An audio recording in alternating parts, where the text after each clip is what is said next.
Hi friends, मैं हूं अर्को और आप देख रहे हैं फिनेंशियल होप। आज हम लोग बात करेंगे इंडिया के one of the most popular scheme में से एक पीपीएफ के बारे में। आज जानेंगे पीपीएफ के बारे में सब कुछ। चलिए चलते हैं स्कीम की तरफ। फर्स्ट हम लोग जानेंगे पीपीएफ का मतलब क्या है। पीपीएफ का मतलब है पब्लिक प्रोविडेंट फंड,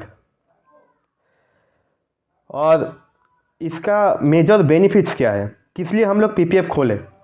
पीपीएफ में का मेजर बेनिफिट्स है, पहला ये है रिस्क फ्री इन्वेस्टमेंट। इसका मतलब आप जो इसमें इन्वेस्ट करेंगे उसका ज़्यादातर रुपया जो है गवर्नमेंट बैक्ड है, यानी कि इसमें पैसा डूबने का चांसेस ना के बराबर है। दूसरा है टैक्स फ्री रिटर्न।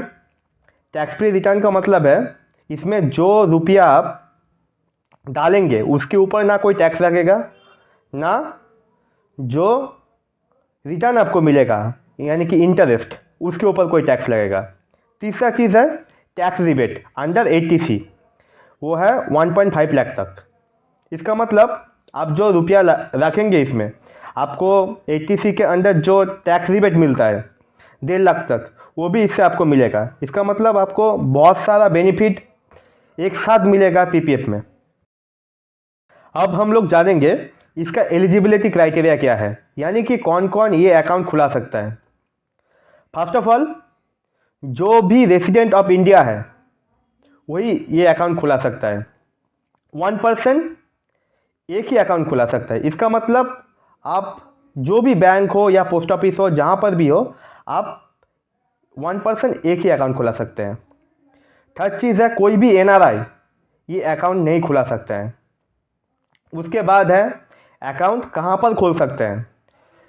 ये आप कोई भी पोस्ट ऑफिस या एनी ऑथराइज्ड बैंक, वो भी गवर्नमेंट हो, पब्लिक हो या प्राइवेट हो, कोई भी बैंक में आप ये अकाउंट खोल सकते हैं। अगर आपको मेरा वीडियो अच्छा लग रहा है तो वीडियो को लाइक कीजिए और चैनल को सब्सक्राइब कीजिए, इससे मेरा मोटिवेशन बढ़ता है। अब हम लोग जानेंगे हम लोग कितना और कैसे डिपॉजिट कर सकते हैं। एक फिनेंशियल ईयर में हम लोग 500 से लेके 1.5 लाख तक रुपया एक फिनेंशियल ईयर में हम लोग डिपॉजिट कर सकते हैं। और कैसे डिपॉजिट कर सकते हैं, तो ये 3 तरीके से डिपॉजिट हो सकता है। आप मंथली भी कर सकते हैं, क्वार्टरली भी कर सकते हैं और ईयरली भी कर सकते हैं। और कैसे डिपॉजिट कर सकते हैं, तो वो आप कैश से भी कर सकते हैं, चेक से भी कर सकते हैं, डीडी से भी कर सकते हैं या ऑनलाइन भी कर सकते हैं। पर एक साल में 12 बार आप डिपॉजिट कर सकते हैं, इससे ज़्यादा बार अलाउ नहीं है। अब हम लोग जानेंगे इसके मैच्योरिटी पीरियड के बारे में। इस स्कीम में मिनिमम लॉक इन है 15 ईयर्स का, यानी कि 15 ईयर्स से पहले आप रुपया नहीं उठा सकते हैं। पर कुछ कुछ केस में आप विड्रॉल कर सकते हैं, वो मैं बाद में बोलूँगा। और 15 ईयर्स के बाद भी अगर आप इस स्कीम में रुपया रखना चाहते हैं तो वो 5 ईयर्स के ब्लॉक में आप इसको एक्सटेंड कर सकते हैं। आप जानेंगे इंटरेस्ट रेट कितना होता है इस स्कीम का। तो इस स्कीम में आज के डेट पे इंटरेस्ट रेट चल रहा है 7.1%, और हर क्वार्टरली इसका इंटरेस्ट का जो रेट है वो चेंज होता रहता है, और ये गवर्नमेंट डिसाइड करता है। लास्ट 15 ईयर्स में इसका इंटरेस्ट रेट रहा है 7.1% से लेके 9% तक।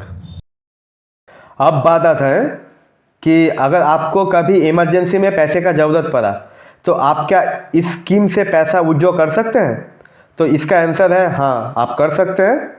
तो इसमें प्री मैच्योर विड्रॉल का 2 ऑप्शन है। एक तो आप लोन की तरीके से ले सकते हैं और दूसरा है पार्शियल विड्रॉल। तो पहले हम जानेंगे लोन के बारे में।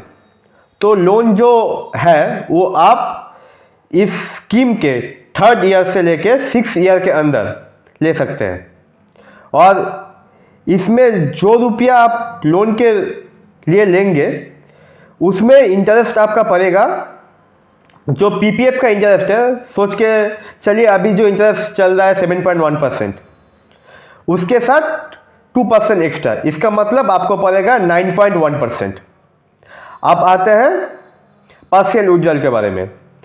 और पार्शियल विड्रॉल जो है इस स्कीम में आप 7th फिनेंशियल ईयर से आप ले सकते हैं। इसको आपको चुकाना नहीं पड़ेगा, हर ईयर में आप एक बार करके विड्रॉल कर सकते हैं। अब बात आता है कि अगर हमारा जो पीपीएफ अकाउंट है वो इनएक्टिव हो जाता है तो हम क्या करेंगे।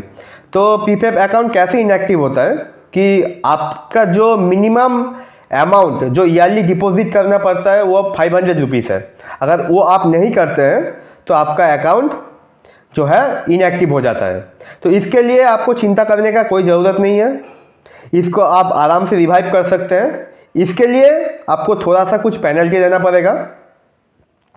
वो जो पेनल्टी है वो जितना फिनेंशियल ईयर आपने मिनिमम अमाउंट डिपॉजिट नहीं किया है, सोच के चलिए एग्जाम्पल के लिए कि आप 4 फिनेंशियल ईयर आपने नहीं किया है डिपॉजिट, तो आपको 4 फिनेंशियल ईयर के लिए जो आपका मिनिमम डिपॉजिट है 500 रुपीज़ वो देना पड़ेगा। तो वो होता है 2000 रुपीज़, और 50 रुपीज़ करके पर फिनेंशियल ईयर आपको पेनल्टी देना पड़ेगा। तो वो होता है आपका 200 रुपीज़। तो आपको टोटल पड़ेगा 2400 रुपीज़। तो ये अगर आप करेंगे तो आपको अकाउंट जो है आराम से रिवाइव कर जाएगा। अब लास्ट में एक ही बात आता है कि ये स्कीम में क्या हम लोग प्री मैच्योर क्लोजिंग कर सकते हैं। तो इसका आंसर है हाँ, आप कर सकते हैं, पर कुछ ही कंडीशन में, और वो भी 5 फिनेंशियल ईयर के बाद। तो कौन कौन से कंडीशन में ये हम कर सकते हैं। तो 2 कंडीशन में हम ये सब कर सकते हैं। तो एक है, अगर आपका या आपके फैमिली का किसी का अगर सीरियस इलनेस है तो इस केस में आप प्री मैच्योर क्लोजर कर सकते हैं। और दूसरा चीज है कि अगर जो भी अकाउंट होल्डर है उसका जो है हायर स्टडीज के लिए पैसे का जरूरत है तो इस केस में आप कर सकते हैं, इसके अलावा दूसरे केस में आप नहीं कर सकते। आप लोगों के प्यार और सपोर्ट के लिए बहुत बहुत बहुत शुक्रिया। और ये वीडियो एजुकेशन पर्पस के लिए है। इन्वेस्टमेंट रिलेटेड कोई भी डिसीजन लेने से पहले खुद भी एनालिसिस कीजिए अच्छी तरीके से। Thank you.